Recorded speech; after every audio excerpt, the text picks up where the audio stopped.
Ассалаумағалейкум ардақты ағайын. Кітап құмарлардың қабілет қарымын ширатар алтын көмбе әдеби зияткерлік сайысы сіздердің назарларыңызда. Қазақтың ұлақыны Қадыр Мырзалиев, дүниеде екі ғаламат нұр бар. Біреуі күннің нұры, екіншісі сөздің нұры деген екен. Кітапта көрік тойды көрерменге жеткізудің сан қилы жолы бар. Актерлар сөзбен, әншілер әнмен жеткізеді.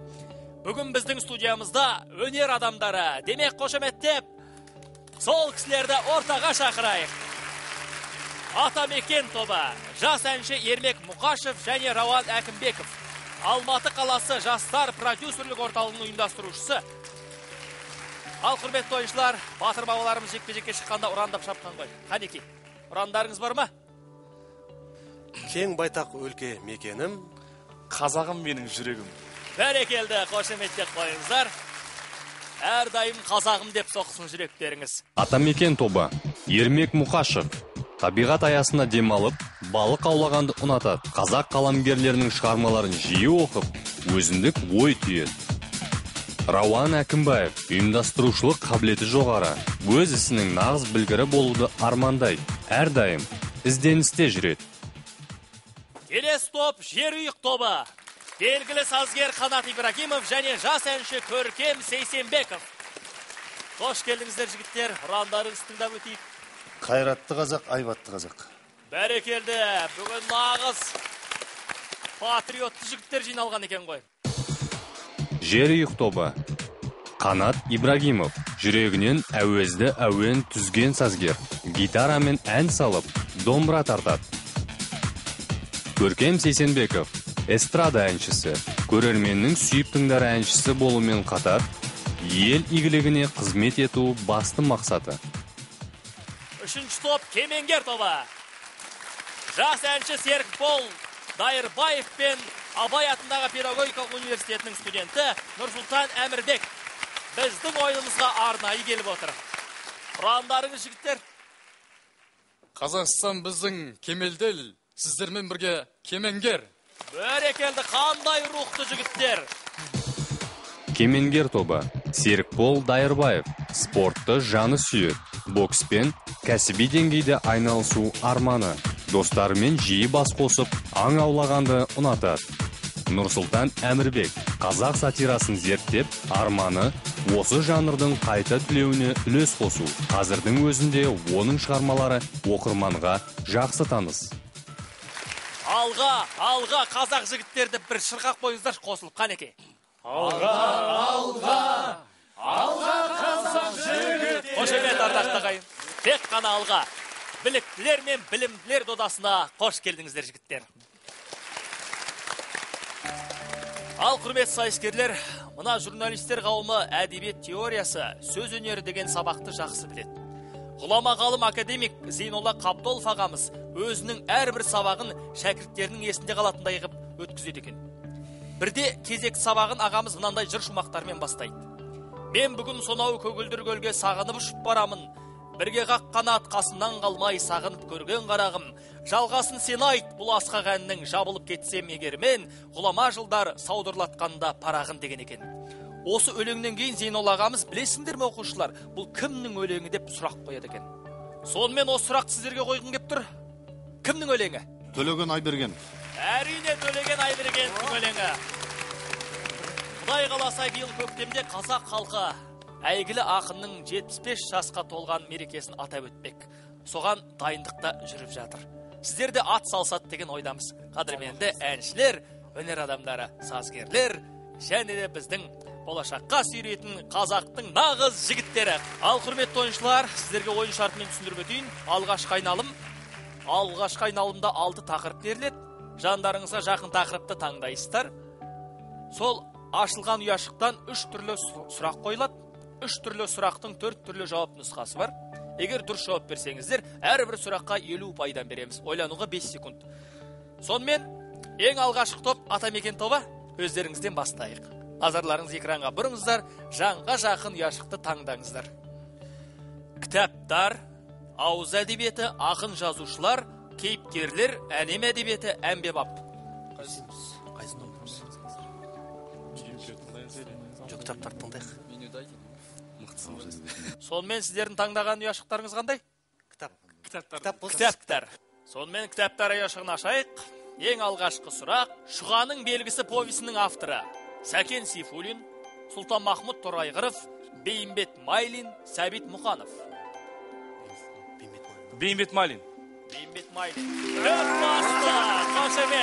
Қошемет ардақтағай. Алғашқы пайсандарыңыз құтты болсын. Осы беттен таймаңыздар. Екінші сұрақ. Қазақ хандығы құрылғанға дейінгі және одан кейінгі оқиғалар баяндалатын тарихи Рашиди еңбегінің авторы. Ығылман Шөреков, Қожахмет Яссауи, Махмуд Қашқари, Мұхаммед Хайдар Дулати. Сонымен сіздер жауаптарыңыз? Мұхаммед Хайдар Дулати. Нақты жауабыңыз ба? Нақты жауабыңыз Мұхаммед Хайдар Дулати. Олай болса дұрыс деп қабылдаймыз.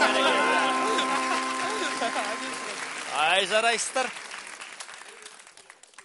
Ал енді бұл сұрақты білмейтін қазақ жоқ дегенмен де қояйын. Аққулар ұйықтағанда поэмасының авторы. Сәкен Сейфуллин, Нұрғиса Тілендиев, Мұқағали Мақатаев, Мұхтар Шаханов. Мұқағали Мақатаев. Ят болар еді. Әрине, қазақтың ақиық ақыны Мұқағали Мақатаев. Сонымен тағы да 50 ұпай, барлығын қосқанда 150 ұпай, алғашқы айналымның өзінде. Қошемет. Ал, Зерек тобы, сіздерге де осындай сәттілік тілеймін. Жандарыңызға жақын ұяшты таңдап, 3 сұраққа бір-ақ жауап беріңіздерші. Ауыз әдебиеті болсын. Ауыз әдебиеті. Жерұйық тобына қойылатын алғашқы сұрақ. Ұзатылатын қыздың ел жұртымен қоштасарда айтатын өлеңі. Тойбастар, жар-жар, сыңсу, беташар. Сыңсу. Сыңсу. Әрине сыңсу, қошеметке қойыңыздар. Мінекей, тағы да 50 ұпайдың жеңіскерін таптық. Келесі сұрақ. Қиял ғажайып ертегілеріндегі жауыздық иесі. Сақ құлақ, жез тырнақ, тау соғар, көл таусар. Жез тырнақ. Жез тырнақ. Тырнақтарыңызбен көрсеттіңіздер ғой бүйтіп. Жоқ. Иә, дұрыс жез тырнақ. Дұрыс па? Дұрыс. Нақты жауабымыз. Жоқ, нақты Нақты жауабымыз. ма? Нақты. Әрине нақты, оған не ойланатын бар? Келесі сұрақ. Қобыланды батыр жырында құртқа сұлу қандай шарт қояды? Айдың бетіндегі дақты кетіру, ай астына құрылған бақандағы алтын теңгені атып түсіру, күн астына құрылған бақанға міну, жаяу жарыста озып келу. Айдың астына барады да, бақан бар ғой. Сол жерде теңгені алады. Ішінде бір ұзағырақ жауап болды да, соны айтып берсеңіздер 50 ұпай берем тағы да. Бақандағы теңгені атып түсіреді. Бақандағы теңгені аясына барып атып түсіретіні.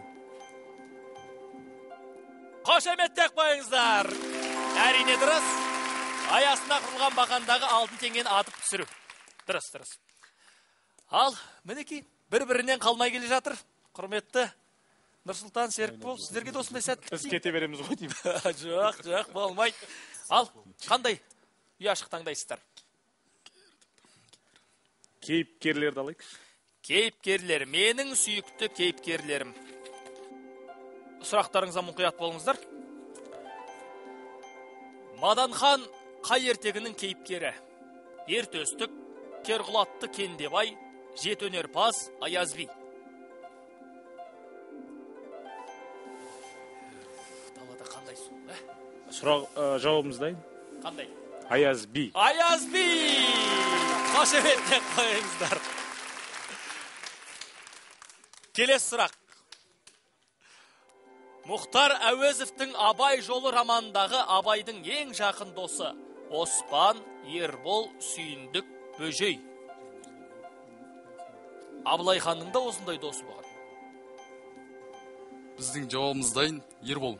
Ербол, әрине Ербол. Жарайсыздар жігіттер.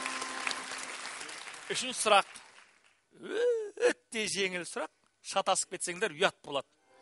Исраил Сапарбайдың Сыған серенадасы атты музыкалық драмасының негізгі кейіпкері. Мұқағали Мақатаев, Қадыр Мырзалиев, Шәмші Қалдаяқов, Тоқтар Серіков. Ойланбай жауап берсек бола ма? Ойланыңыз кішкене. Ойланып кішкене. 5 секунд уақыттарыңыз бітті. Жігіттер көп ойланып кеттіңіздер. Жауап беріңіздерші. Шәмші Қалдаяқ. Нақты жауаптарыңыз ба? Солай ма? Мен болса Тоқтар Серікова деп қалсам, сүйсем Шәмші Қалдаяқов екен ғой, қошемет. Әрине дұрыс. Қандай бақытты топ. 3 сұрағы да оп-оңай. Ал құрметті ойыншылар, барлықтарыңыздың қоржындарыңызда 150 ұпайдан, демек қол ұстасып бір қадам алдыға басуға болады. Қанеке, қошемет ардақты ағайын.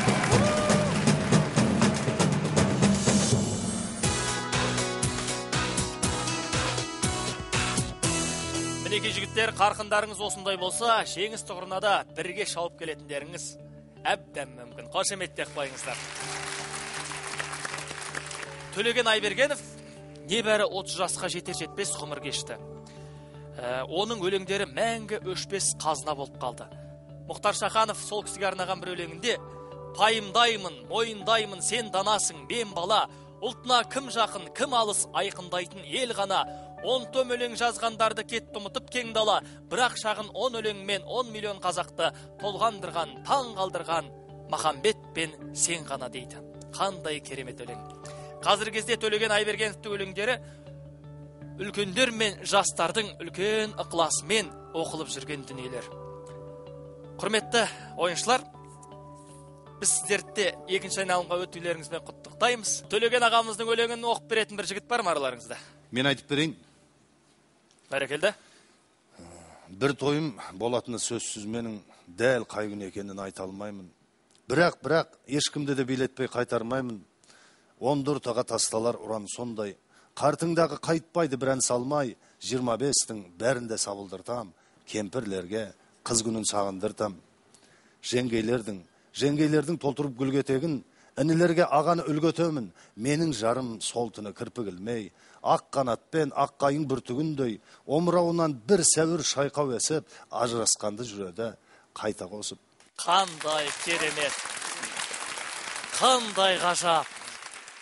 Ал қадірменді, ардақты ойыншылар, менің ойымша сіздердің барлықтарыңыз Төлеген ағамыздың бір өлеңін жатқа білесіздер, дегенмен де ойындар қарай жалғастырайық.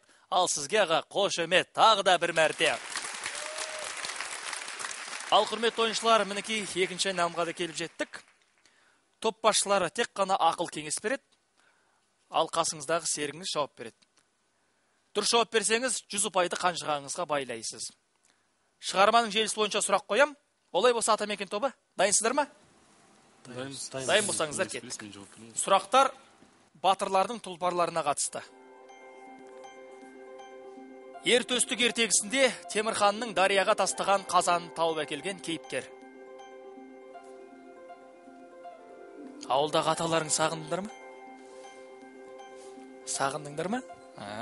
Дұрыс. Ал уақыттарыңыз бітті, жауап бар ма? Сонымен? Қазір. Шалқұйрық. Шалқұйрық, қошемет, әрине. Жарайсыңдар. Жерұйық тобы, сіздерге де сұрақ қоямыз, мұқият болыңыздар. Алпамыс батырды 40 құлаш арқан бойы зынданнан шығарып алған тұлпары. Алпамыс батырды 40 құлаш құдықтан шығарып алған Байшуар аты. Қандай? Байшуар. Десек бола ма деп қоймыз. Шуар ат барын білем, енді Байшуар болшы ме? Бола ма сондай? Алпамыс Байшуар. Байшуар. Байшуар, нақты жауабыңыз ғой? Иә, нақты жауап. Әрине Байшуар. Дұрыс. Жарайсыздар. Ал енді кезек Серікбол мен Нұрсұлтанға да келген екен. Кемеңгер тобы, мұқият болыңыздар. Табаны жерге тимей, көлденең жатқан көк тасты, саз балшықтай илейтін Қобыландының тұлпары. Қобыланды келет сайменен,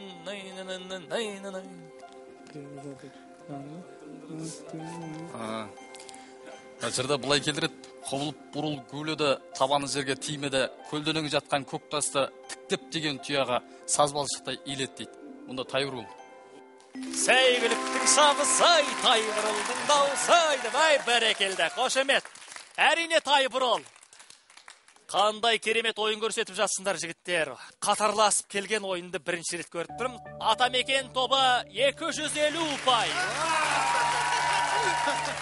Жерік тобы 250 ұпай. Кемеңгер тобы да 250 ұпай. Жарайсыңдар жігіттер. Демек тағыда бір мәрте қол ұстасып, жеңіс тұғырына қарай бір қадам басуға болады. Қанеке, қошемет ардақты ағайындар.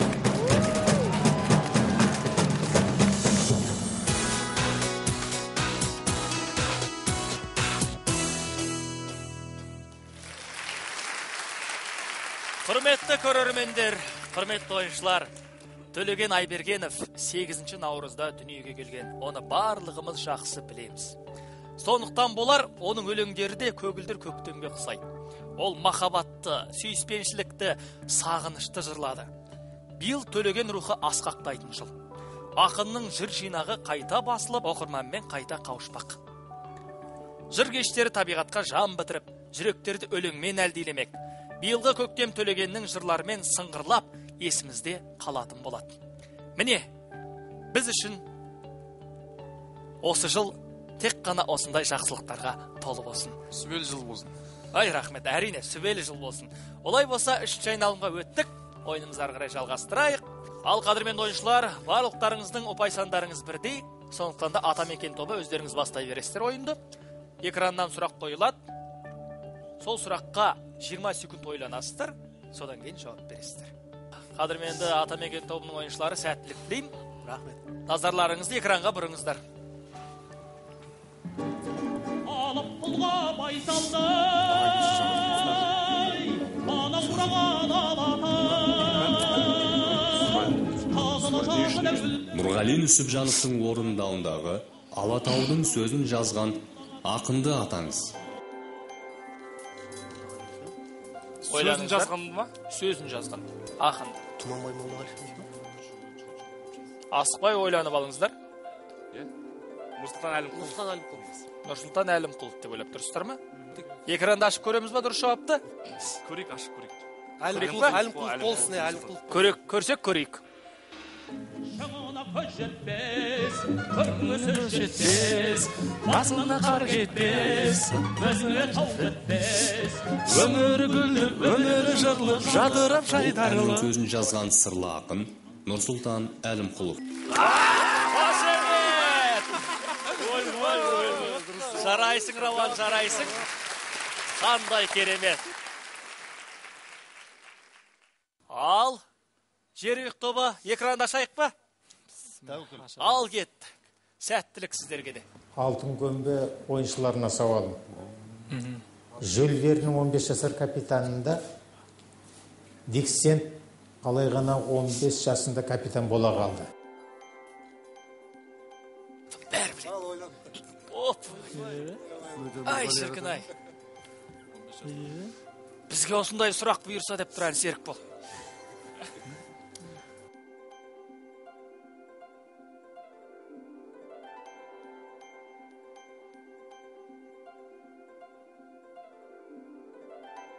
Ал жерек тобы, жауаптарыңыз тыңдайық. Уақыттарыңыз бітті.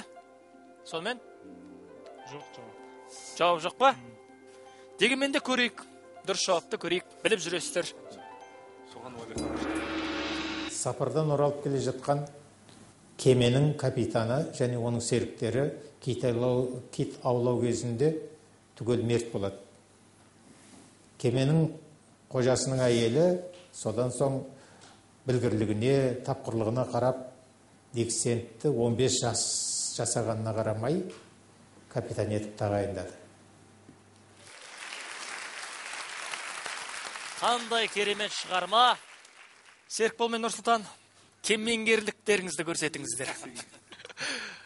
Назарларыңыз экранға бұрыңыздар. Сіздерге де бір жақсы сұрақ келсін.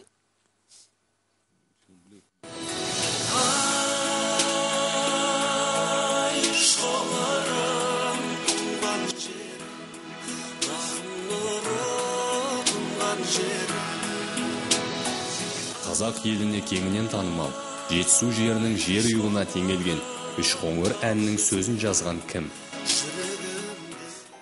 Ай, шіркін. Ойлансаңдар, кішкене ойландыр.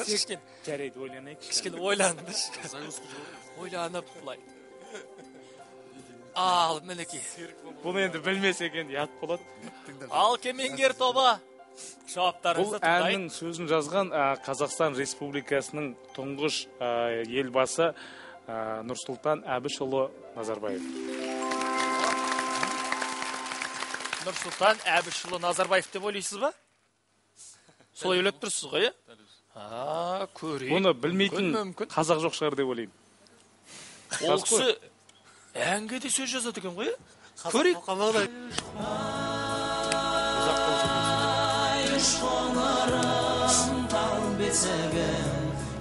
Музарт триосы орындайтын «Үш қоңыр» әннің сөзін жазған Нұрсұлтан Әбішұлы Назарбаев. Ай, осы сендерге Нұрсұлтан Әбішұлы Назарбаев әндерге сөз жазып берсе бір бақытты болатын шығарсыңдар, Әрине. Соны армандайсыңдар ма? Армандаймыз. Қойымызға сыймай өгізді. Онда эфирді пайдаланып, сол үш қоңыр әнін бір 3 дауысты, 4 дауысты орындап беріңіздерші. Ал кеттік, 1, 2, 3. Үш қоңырым туған жерім, рахым нұры тұнған жерім. Үш қоңырым тал бесігім, жүрегімде мәңгесімі. Шіркін ай! Ал енді ұпай сандарыңды оқып өтейін.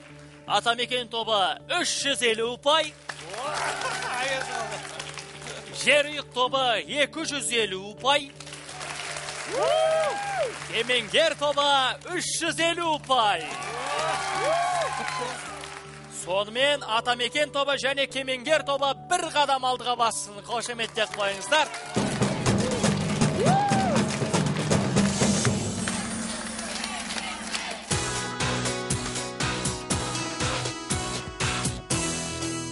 Мінекей жүйріктер даралана бастады, жанкүйерлер күшейе бастады. Қошеметтеп қойыңыздар. Ал құрметті ойыншылар, қол созым жерде алтын көмбе. Келесі қояр сауалдың жауабы сыр сандықтың ішінде. Олай болса студиямызға сыр сандықты алдырайық. Құрметті ойыншылар, бұл ойында 200 ұпай тігіледі. Сұрақ барлықтарыңызға ортақ. Сұрақтың соңына дейін мұқият тыңдайсыздар. Егер жауап дайын болса, бірден қолдарыңызды көтересіздер. Қай топ бірінші көтереді, сол топ жауап береді. Дайынсыздар ма? Дайын болсаңыздар сұрақты оқиын. Ыбырай Алтынсариннің «Әке мен бала» атты әңгімесінде әкесі баласына: аз жұмысты қиынсынсаң, көп жұмысқа тап боласың. Азға қанағат ете білмесең, көптен құр қаласың деген нақылды түсіндіру үшін бір нәрсені пайдаланады. Сыр сандығымызда жасырылған осы нәрсені атаңыз. Мен емес. Нұрсұлтан бірінші қол көтерді, Кемеңгер тобы. Олай болса жауаптарыңыз тыңдайық. Біртіндеп шие тастап отырады. Шие жауап. Сіздің ойыңызша шие ме? Шие де ойлаймын. Шие. Көрейік. Шие бол керек. Шие бол. Осы сыр сандықты ашпас бұрын Нұрсұлтан жауабын айтты деп ойлайық. Ал осы әңгімені бізге Серікбол түсіндіріп берсінші. Өзі бір эстрада цирк колледжінің түлегі, актер, қазір әнші. Көрейікші осы. Мұна негізі бұл әңгіменің жаңағы оқиғасын айтып берейін. Баласы мен әкесі базарға бара жатқанда жаңағы жерден сынық таған табылады да. Көріп қояды да. Соны балам ананы ала қойшы дейді да. Балам ала қойшы. Аласың қазір өтке саламыз анау. Сол кезде баласы алмайды да, әкесі өз алады да, барып таған өткізіп, жаңағы бір уыз шие алады. Енді қайтер шиен жеп тұрып, әкесі жаңағы көреді, ақырын ғана байқайды, баласы сілекей ағып, жаңағы шиеге несі ой кетіп жүрген. Шиеге жаман ой кетіп тұрған. Әдейі керек. Ана шиені енді бағанағы сынық тағаға еңкейген жоқ қой. Жаңағы баласы, оны ақын жаңағы тастап отырады. Ақын бақылап отырады, ана баласы көтеріп жүреді шиені. Ал енді Серікбол барынша әңгімелеп берді, көрейік. Шие ме екен, әлде бұнда алма ма, басқа ма? Ши екен ғой, әрине. Әрине бұл бәрі біледі екен ғой. Қошеметтеп қойыңыздар. Рахмет, Жанат. Ал қадірменді ойыншылар, мінекей соңғы айналымға да келіп жеттік. 4-ші айналымның ұпай санына оқып өтейін. Осы айналымға өтпес бұрын Атамекен тобы 350 ұпай, Жерұйық тобы 250 ұпай, ал Кемеңгер тобы 550 ұпай. Ал олай болса, топ басшылары алтын көмбенің алдына жақындай түс. Келіңіздер.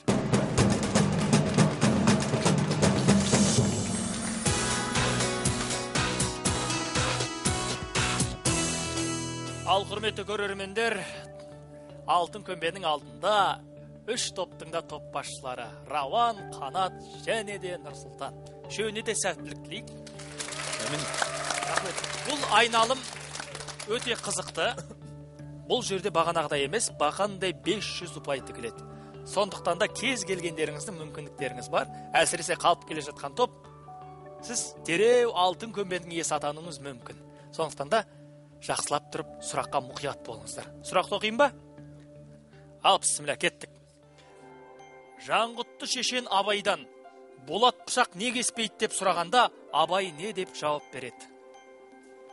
Қанат мырза қолын көтерді бірінші боп, олай болса тыңдайық. Сөз кеспейді. Сөз кеспейді деп тұрсыз ба? Сөз кеспей ме болат пышақ? Нұрсұлтан, кезек сізге береміз. Болат пышақ өз сабын кеспейді. Болат пышақ өз сабын кеспейді. Неге біздің көрермендер үндемей отыр? Қошемет, әрине, болат пышақ өз сабын өзі кеспейді. Серікбол қатты қуанды. Өйткені бұл топ айлық ойынға өтті. Қошеметтек қойыңыздар. Жарайсың, Нұрсұлтан бауырым, жарайсың. Мінеке, біз айлық ойынның болашақ сайыскерін анықтадық. Дегенмен де нақтылап өтейін. Атамекен тобы 350 ұпаймен, Жерұйық тобы 250 ұпаймен, ал Кемеңгер тобы 1050 ұпаймен аяқтады. Демек, бүгінгі жеңімпазымыз алтын көмбенің иесі Кемеңгер тобы. Ал ендеше алтын көмбе ашылсын, бәрекелді. Нұрсұлтан іштегі қасынан ала қой. Жарайсың бауырым. Ал енді мұнымен қоймай, мәдениет арнасының атынан алтын көмбе әдеби зияткерлік сайысында апталық ойынға қатысып, үздік білім танытқан үшін Кемеңгер тобы үздік дипломмен марапатталады. Және де Мұхтар Әуезов атындағы Қазақтың мемлекеттік академиялық драма театрына шақыру қағазы. Күйеуіңізді сатыңызшы спектакліне. Құрметті Жерұйық тобы және де Атамекен тобы, сіздерде құралақан қалған жоқсыздар.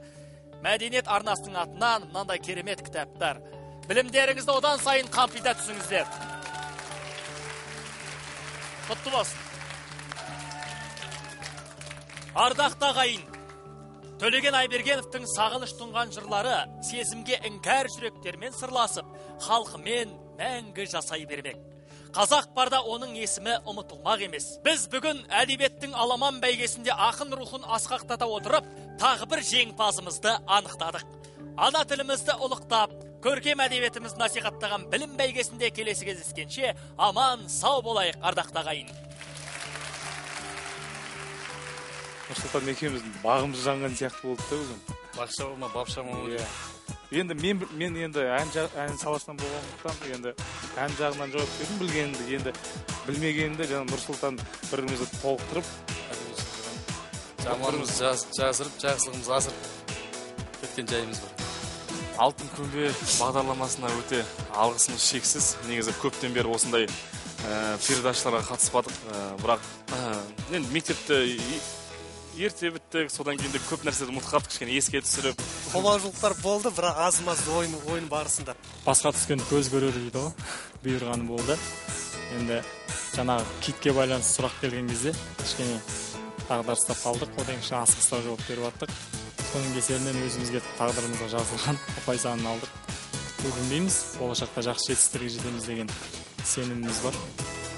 Сұрақтардың бәрі енді өте орынды, бәрі тамаша. Біз енді өзіміз кішкене түсінбей қалып жатсақ, енді ол яғни онда кінә өзімізден деген сөз. Сондықтан енді бұл көш жүреді ғой. Сондықтан осындай жаңағы алтын көмбенің іші қашанда алтын қап бола берсін, қазақтың қазынасы болып болсын.